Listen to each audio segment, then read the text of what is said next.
Hi hello welcome back to restart. നമ്മളിപ്പോൾ പഠിച്ചുകൊണ്ടിരിക്കുന്നത് SCERT ആണ് കേട്ടോ. 5 മുതൽ 10 വരെയുള്ള ക്ലാസ്സുകളിലെ PSC പരീക്ഷയ്ക്ക് ചോദിക്കാൻ സാധ്യതയുള്ള ചോദ്യങ്ങളും പ്രധാന ആശയങ്ങളുമാണ് നമ്മൾ പഠിച്ചുകൊണ്ടിരിക്കുന്നത്.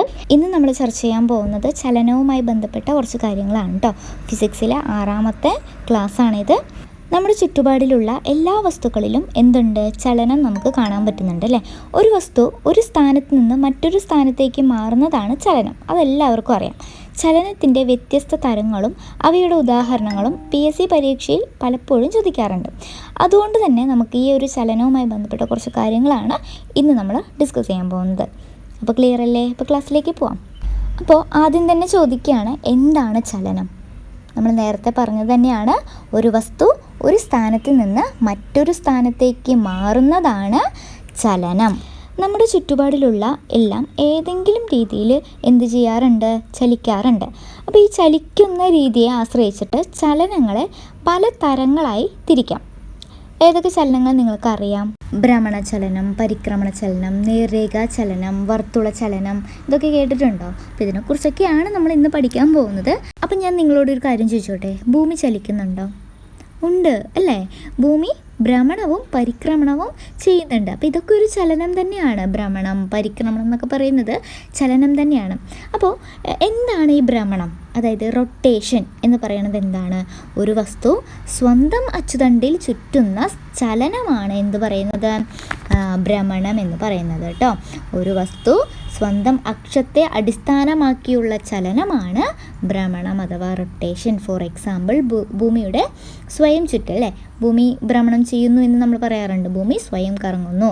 അതുപോലെ തന്നെ ഫാനിൻ്റെ ചിറക്, പിന്നെ കറങ്ങുന്ന ചക്രം, ഇതൊക്കെ ഭ്രമണം ചെയ്യുന്നതാണല്ലേ. ഒരു വസ്തു സ്വന്തം അച്ചുതണ്ടിൽ ചുറ്റുന്ന ചലനമാണ് ഭ്രമണം അഥവാ റൊട്ടേഷൻ എന്ന് പറയുന്നത്. അപ്പോൾ എന്താണ് പരിക്രമണം? ഒരു വസ്തു മറ്റൊരു വസ്തുവിനെ ചുറ്റി സഞ്ചരിക്കുന്നതാണ് പരിക്രമണം എന്ന് പറയുന്നത്. ഫോർ എക്സാമ്പിൾ, ഭൂമി സൂര്യനെ ചുറ്റുന്നത്, ചന്ദ്രൻ ഭൂമിയെ ചുറ്റുന്നത്, ഇതൊക്കെ എന്താണ്? പരിക്രമണമാണ്. ഭൂമിയുടെ പരിക്രമണം കൊണ്ടാണ് ഋതുക്കൾ മാറുന്നത് കേട്ടോ. ഋതുക്കൾ മാറുന്നത് എന്തുകൊണ്ടാണ്? ഭൂമിയുടെ പരിക്രമണം കൊണ്ടാണ്. നോട്ട് ചെയ്ത് വെച്ചോളൂ കേട്ടോ. ഇതൊക്കെ നമുക്കറിയാവുന്ന കാര്യങ്ങൾ കൊണ്ടാണ് ഞാൻ ഇങ്ങനെ ഓടിച്ച് പറയുന്നത്. പിന്നെയുള്ള ചലനമാണ് നേർരേഖാ ചലനം. എന്താണ് നേർരേഖാ ചലനം? ആ പേരിൽ തന്നെ ഉണ്ട്. നേരായ പാതയിലൂടെ നടക്കുന്ന ചലനമാണ് നേർരേഖാ ചലനം. ഒരു വസ്തുവിൻ്റെ നേർരേഖയിലൂടെയുള്ള ചലനം, അതുതന്നെയാണ് നേർരേഖാ ചലനം. ഫോർ എക്സാമ്പിൾ, റോഡിലൂടെ പോകുന്ന കാറ്, അതെന്ത് ചലനമാണ്? നേർരേഖാ ചലനമാണ്. അതുപോലെ തന്നെ നേരെ എറിഞ്ഞ പന്ത്, അതും നേർരേഖാ ചലനം തന്നെയാണ്. അപ്പോൾ ഇങ്ങനെ ചോദിക്കാം, ഓടുന്ന കാറിൻ്റെ ചലനം ഏത് ചലനമാണെന്ന് ചോദിക്കാം. ഏതാണ്? നേർരേഖാ ചലനമാണ്. ഓക്കെ. അടുത്തത് വർത്തുള ചലനം. കേട്ടിട്ടുണ്ടാവും? ഉണ്ടാവും. വൃത്താകാര പാതയിലുള്ള ചലനമാണ് വർത്തുള ചലനം എന്ന് പറയുന്നത്. ഇപ്പോൾ ക്ലോക്കിൻ്റെ സൂചി എങ്ങനെയാണ്? വൃത്തത്തിലല്ലേ, റൗണ്ടിലല്ലേ കറങ്ങുന്നത്? അതുകൊണ്ടാണത് വർത്തുള ചലനമാണെന്ന് പറയുന്നത്. കറങ്ങുന്ന ചക്രം, അതെന്താണ്? അത് വർത്തുള ചലനമാണ്. ഓക്കെ അല്ലേ? അപ്പോൾ ഇങ്ങനെ ചോദിക്കാം ക്വസ്റ്റ്യൻ, ക്ലോക്കിൻ്റെ സൂചിയുടെ ചലനം ഏതാണ്?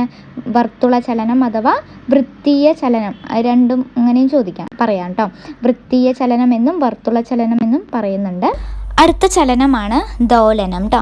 വസ്തു ഒരു തുലന സ്ഥാനത്തെ ആസ്പദമാക്കി ഇരുവശങ്ങളിലേക്കും ചലിക്കുന്നത് അറിയപ്പെടുന്നതാണ് ദോലന ചലനം അഥവാ ദോലനം എന്ന് പറയുന്നത് കേട്ടോ. ഒരു വസ്തു ഒരു തുലന സ്ഥാനത്തെ ആസ്പദമാക്കിയിട്ട് ഇരുവശങ്ങളിലേക്കും അങ്ങോട്ടും ഇങ്ങോട്ടും ആവർത്തിച്ച് നടക്കുന്ന ചലനമാണ് ദോലനം. ഫോർ എക്സാമ്പിൾ, ഊഞ്ഞാൽ, പെൻഡുലം, തൊട്ടിൽ, ഇതൊക്കെ എങ്ങനെയാണ് ചലിക്കുന്നത്? അങ്ങോട്ടും ഇങ്ങോട്ടുമല്ലേ ചലിക്കുന്നത്? ഓക്കെ. അപ്പോൾ അങ്ങനെയുള്ള ചലനത്തെയാണ് നമ്മൾ ദോലനം എന്ന് പറയുന്നത് കേട്ടോ. ഈ എക്സാമ്പിളൊക്കെ ഓർത്ത് വെച്ചോളൂ. അടുത്ത ചലനമാണ് കമ്പനം അഥവാ വൈബ്രേഷൻ കേട്ടോ. ദ്രുതഗതിയിലുള്ള ദോലനം അറിയപ്പെടുന്ന പേരാണ് കമ്പനം എന്ന് കേട്ടോ. പെട്ടെന്ന് തന്നെ, അതായത് വളരെ ചെറിയ ദൂരത്തിൽ വേഗത്തിലുണ്ടാകുന്ന ചലനമാണ് കമ്പനം എന്ന് പറയുന്നത് കേട്ടോ. ഫോർ എക്സാമ്പിൾ, ഗിറ്റാർ കമ്പി, വീണക്കമ്പി, മൊബൈൽ വൈബ്രേഷൻ, ഇതൊക്കെ എന്താണ്? പെട്ടെന്ന് തന്നെ ദ്രുതഗതിയിലുള്ള ദോലനമാണ്. അപ്പോൾ അതിനെ പറയുന്നതാണ് കമ്പനം എന്ന് കേട്ടോ. അടുത്തത് ഗിയർ. എന്താണ് ഗിയർ? ഗിയറിൻ്റെ മറ്റൊരു പേരാണ് പൽചക്രം കേട്ടോ. അപ്പോൾ ഗിയർ എന്ന് പറഞ്ഞാൽ ഒരു ചക്രം കറങ്ങുമ്പോൾ മറ്റേതിനെയും കറങ്ങാൻ സഹായിക്കുന്ന ചക്രങ്ങൾ അറിയപ്പെടുന്നതാണ് ഗിയേഴ്സ് അഥവാ പൽചക്രങ്ങൾ എന്ന് കേട്ടോ. ഒരു ചക്രം കറങ്ങുമ്പോൾ എന്ത് ചെയ്യുന്നു? മറ്റേതിനെയും കൂടെ കറങ്ങാൻ സഹായിക്കുന്ന ചക്രങ്ങളാണ് പൽചക്രങ്ങൾ. ചലനത്തിൻ്റെ ദിശ, വേഗം എന്നിവ മാറ്റാൻ ഉപയോഗിക്കുന്നത് പൽചക്രങ്ങളാണ് കേട്ടോ. ഗിയേഴ്സാണ് എന്ത് ചെയ്യുന്നത്? ചലനത്തിൻ്റെ വേഗതയും ദിശയൊക്കെ മാറ്റാനായിട്ട് ഉപയോഗിക്കുന്നത്. അതുകൊണ്ടാണ് നമ്മുടെ വാഹനങ്ങളിലൊക്കെ ഗിയേഴ്സ് ഉള്ളത് അല്ലേ. ക്വസ്റ്റ്യൻ ഇങ്ങനെയും വരാം, സൈക്കിളിൻ്റെ വേഗത മാറ്റുന്ന സംവിധാനം ഏതാണെന്ന് ചോദിച്ചാൽ നമുക്ക് കണ്ണടച്ച് പറയാം ഗിയർ ആണെന്ന് കേട്ടോ. ഇനി നമുക്ക് PSCയുമായി ബന്ധപ്പെട്ട ഇത്രയും കാര്യങ്ങൾ നമ്മൾ ജസ്റ്റ് ഒന്ന് മനസ്സിലാക്കിയല്ലോ. അപ്പോൾ ഇതുമായി ബന്ധപ്പെട്ട കുറച്ച് PSC ക്വസ്റ്റ്യൻസ് നമുക്ക് നോക്കാം. ഭൂമിയുടെ സ്വയം ചുറ്റൽ നമ്മൾ എന്താണ് പറയുന്നത്? ഭ്രമണം എന്നാണ് കേട്ടോ. ഭൂമിയുടെ സ്വയം ചുറ്റൽ, അതായത് സ്വന്തം അക്ഷത്തെ അടിസ്ഥാനമാക്കിയുള്ള ചലനങ്ങളെ നമ്മൾ എന്ത് പറയുന്നു? ഭ്രമണം എന്ന് പറയുന്നു. ഭൂമി സൂര്യനെ ചുറ്റുന്നതാണ് പരിക്രമണം അല്ലേ. പകലും രാത്രിയും ഉണ്ടാകാൻ കാരണം എന്താണെന്ന് അറിയില്ലേ? ഭ്രമണമാണ് പകലും രാത്രിയും ഉണ്ടാകാൻ കാരണം.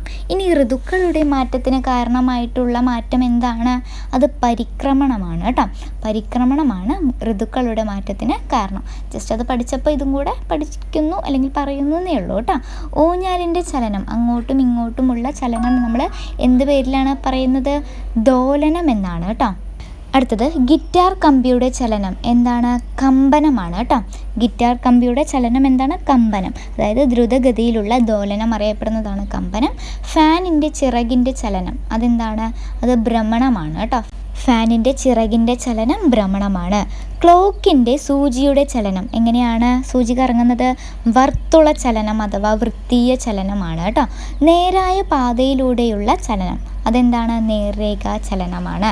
ചലനത്തിൻ്റെ വേഗത മാറ്റുന്ന സംവിധാനമാണ് ഗിയർ അഥവാ പൽചക്രങ്ങൾ. അടുത്തത് ഭൂമിയുടെ ഭ്രമണ സമയം എത്ര മണിക്കൂറാണ്? ഭൂമി സ്വയം കറങ്ങാനെടുക്കുന്ന സമയം 24 മണിക്കൂറാണ്. ഭൂമിയുടെ പരിക്രമണ സമയമാണ് 365 ദിവസം കാൽഭാഗം കേട്ടോ. 365 കാല് ദിവസമാണ് എന്ത്? ഭൂമിയുടെ പരിക്രമണ സമയം എന്ന് പറയുന്നത്.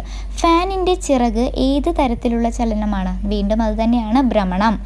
പെൻഡുലത്തിൻ്റെ ചലനം, ക്ലോക്കിലെ പെൻഡുലത്തിൻ്റെ ചലനം എന്താണ്? അതും ദോലനമാണ് കേട്ടോ. ചെറിയ ദൂരത്തിൽ വേഗത്തിലുള്ള ചലനം നമ്മൾ എന്ത് പേരിലാണ് പറയുന്നത്? കമ്പനം എന്നാണ്. അടുത്ത ക്വസ്റ്റ്യൻ നിങ്ങൾക്കുള്ളതാണ്. വാഹനങ്ങളിൽ വേഗത മാറ്റാൻ ഉപയോഗിക്കുന്നത് എന്താണ്? ഓൾറെഡി പഠിച്ചിട്ടുള്ളതാണ്. ചലനത്തിൻ്റെ ദിശ, വേഗം എന്നിവയൊക്കെ മാറ്റാനായിട്ട് ഉപയോഗിക്കുന്നത് എന്താണെന്ന് അത് കമൻറ്റ് ചെയ്തോളൂ കേട്ടോ. അപ്പോൾ ക്ലാസ് ഇഷ്ടമായെങ്കിൽ, ഇത് യൂസ്ഫുൾ ആയെങ്കിൽ ലൈക്ക് ചെയ്തോളൂ, കമൻറ്റ് ചെയ്തോളൂ. ആദ്യമായിട്ടാണ് നമ്മുടെ ചാനൽ കാണുന്നതെന്നുണ്ടെങ്കിൽ സബ്സ്ക്രൈബ് ചെയ്തോളൂ കേട്ടോ. അപ്പോൾ ഓക്കെ, ബൈ.